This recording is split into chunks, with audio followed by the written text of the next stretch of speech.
Hola a todos chicos, ¿cómo están ustedes? Espero que estén todos bien. Y bueno, acá estamos para una clase de español.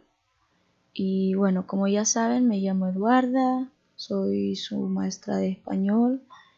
Y hoy vamos a hablar un poco sobre nuestro nuevo contenido e sobre el contenido anterior. Ou seja, que nós hoje veremos, um pouco sobre o nosso novo conteúdo. Embora nesse momento a gente vai fazer uma pequena revisão, um repasso, como dizemos em espanhol, relembrando qual foi o nosso último conteúdo, o que a gente viu no final do segundo bimestre, certo? Então, vimos o discurso direto e indireto. E aqui eu coloquei um exemplo, eu trouxe um exemplo para vocês sobre o discurso, falando um pouquinho sobre o discurso direto, sobre o discurso indireto e também coloquei aqui, os exemplos de como seria a prática. Então vamos lá. Discurso directo es el diálogo que existe entre dos o más personas en el mismo tiempo y espacio. Al escribirlo se utiliza el guión largo.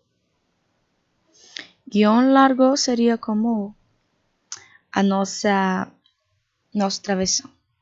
Então, ele fala aqui que é o diálogo, que existe entre duas ou mais pessoas, certo? No mesmo tempo e espaço, E quando a gente vai escrever, a gente utiliza esse guião largo, como ele diz. Então, aqui nós temos o exemplo. Patrícia. A fala de Patrícia, Felipe, me prestas tu color amarillo? E o Felipe, responde, Felipe, sí, tómalo de mi mochila. Ok? Discurso indirecto. Se refiere a la interpretación de lo que otros dicen o hacen, sin ser esto uma reprodução exata, ou seja, literalmente o que foi falado, literalmente o que foi dito, como realmente aconteceu. Para ello, se emplean nexos como y, a, además, si, que, etc. Ou seja, para você reproduzir, fazer essa reprodução do que aconteceu, da situação, geralmente se utiliza o i, a, además, si ou que. Entre outros, etc. Entre outros, certo? E aí nós temos um exemplo. Ejemplo. Patricia le pidió a Felipe que le prestara el color amarillo y él le respondió que sí, que lo tomara de su mochila. Ok?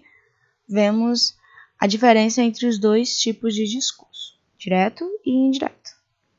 E isso foi só para a gente relembrar, certo, pessoal? Só para relembrar o que nós vimos no nosso finalzinho de bimestre, certo? Do bimestre passado. Então, aqui temos o contenido de hoje, lo que veremos hoje, que é los usos de por qué y por qué. E aí, outro que está faltando acá. Está faltando aqui, o porquê separado com acento. Com la tilde. Chamamos de tilde, certo? Esse acento que nós chamamos de agudo em português é tilde, ok? Aí a gente tem exercício, E também temos algumas características do conto.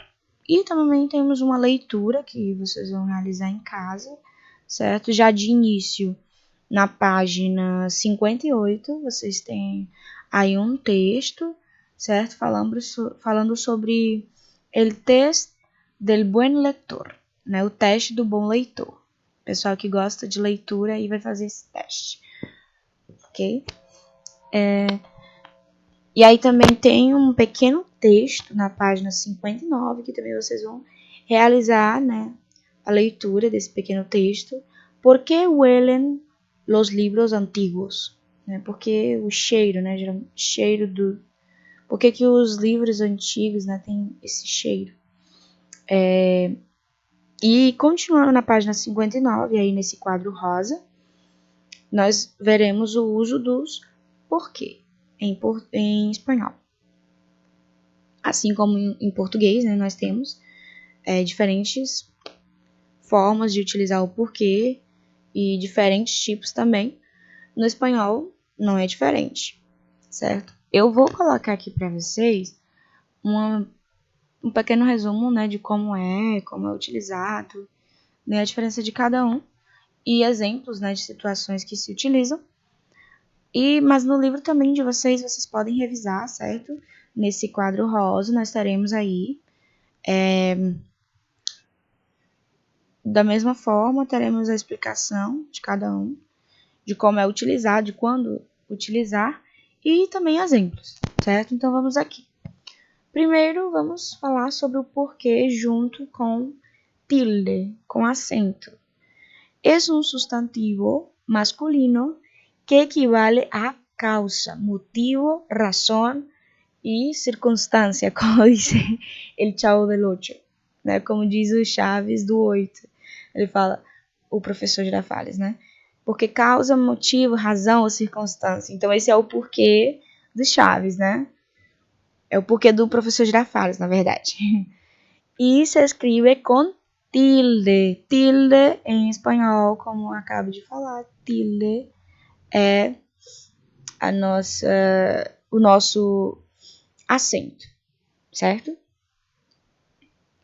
Por ser palabra aguda, terminada en vocal, puesto que se trata de un sustantivo, se usa normalmente precedido de artículo u outro determinante.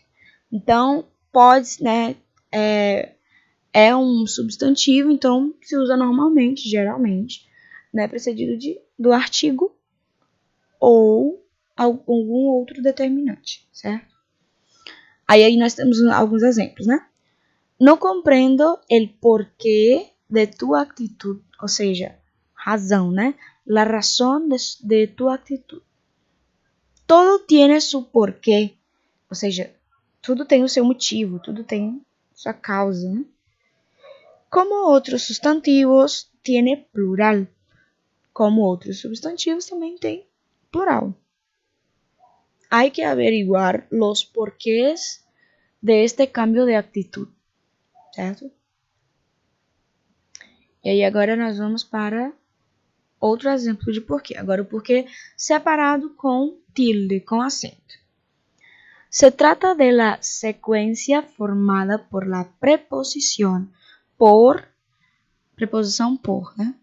Y el interrogativo o exclamativo que, palabra tónica que se escribe con tilde diacrítica para distinguirla del relativo y de la conjunción que introduce oraciones interrogativas y exclamativas directas e indirectas. Aí a gente tem alguns exemplos, né? Por que não viniste ayer a la fiesta? Ou seja, por que você... Aí tá em uma frase interrogativa. Por que você não veio à festa ontem? Não compreendo por que te pones assim. Por que calles más bonitas pasamos? Obsérvese que, a diferencia del sustantivo por qué, la secuencia por qué no puede sustituirse por términos como razão, causa ou motivo. Então, não pode ser substituído, né, diferente do nosso outro porquê, que é o porquê junto com acento, não pode ser substituído por nenhum outro término como razão, causa ou algum outro motivo, certo? Continuando. Agora nós vamos para o porquê junto. Se trata de una conjunción átona, razón por la que se escribe sin tilde. Então, é uma conjunção átona e é por esta razão, né, que nós não temos a tilde, né, o acento. Pode-se usar com dois valores, de duas formas, né? Como conjunción casual, para introducir oraciones subordinadas que expresan causa, caso en que puede sustituirse por locuciones de valor asimismo causal, como puesto que o ya que. Não fui à la fiesta porque não tinha ganas.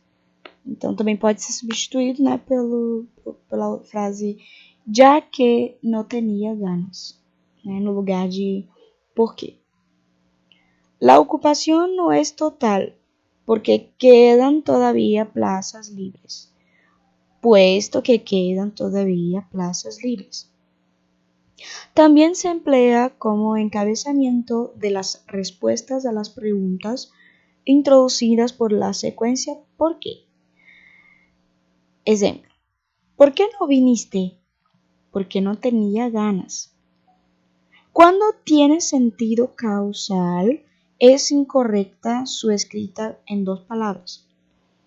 Então, aí voltando ao exemplo anterior, né, é como uma resposta à pergunta anterior, né? Por que não viniste? Por que você não veio? Aí fala, porque eu não tinha vontade. E voltando aqui, como conjunção final, seguida de um verbo em subjuntivo con sentido equivalente a para qué. Hice cuanto pude, ¿por qué no terminar así? ¿Para qué no terminar así? Pode ser substituido. En este caso, se admite también la grafía en 2 palabras, pero se prefiere la escritura en una sola.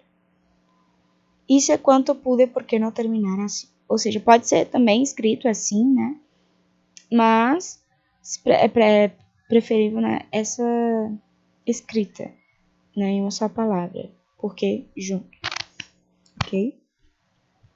E por último, nós temos o porquê, certo? O porquê separado. Puede tratarse de una de las siguientes secuencias. La preposición por más el, né, pronombre relativo que, en este caso es más corriente, né, mais comum utilizar o relativo com o artigo anteposto. El que, la que. Ejemplo, este es el motivo por que te llamé. Por el que te llamé. Los premios por que competían no resultaban muy atractivos. No sabemos la verdadera razón por qué dijo eso. Y en otro caso, la preposición por más o la. Conjunción subordinante que.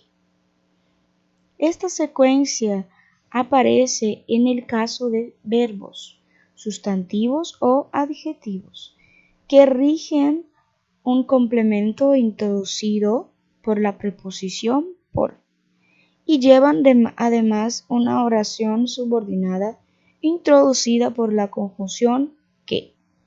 Y ahí nós temos os exemplos. Al final optaron por que no se presentase. Están ansiosos porque empecemos a trabajar en el proyecto. Nos confesó su preocupación porque los niños pudieran enfermar. ¿Ok? E por último, para finalizarmos a aula, nós temos aqui algumas características de como escrever um conto, né? E isso vocês podem verificar no livro, certo? Podem verificar no livro de vocês. Lá na página 62, né, nós temos essas características, certo? E aí tem alguns detalhes a mais, né? O primeiro é recolecta ideas para tu cuento. Segundo passo, começa com as características del cuento. Então, nós temos nas características do conto introducción, acción inicial, acción creciente, el clímax, acción decrescente, resolução ou desenlace, que é o que nós chamamos de conclusão, né? O que foi resolvido, que foi solucionado ao final. E aí nós temos no livro, na página 62, uma explicação bem resumida, né, de cada característica do conto, certo? E aí vocês vão verificar na página 62. Terceiro passo, limita a amplitude de tu história. Quarto, decide quién contará la historia. Quinto, organiza tus pensamientos. Y por último, revisa y edita a tu historia. ¿Ok? Entonces, si hay alguna duda, si ustedes no pudieron compreender algo, certo? Se vocês não conseguiram compreender algo, podem me chamar, podem enviar uma mensagem, certo? Que a tia vai responder o quanto antes, ok? Espero que todos possam ter compreendido. Que tenham um excelente fim de semana, com muito cuidado, tá, pessoal? Segunda-feira nós estaremos aqui novamente, ok? Entonces, hasta luego.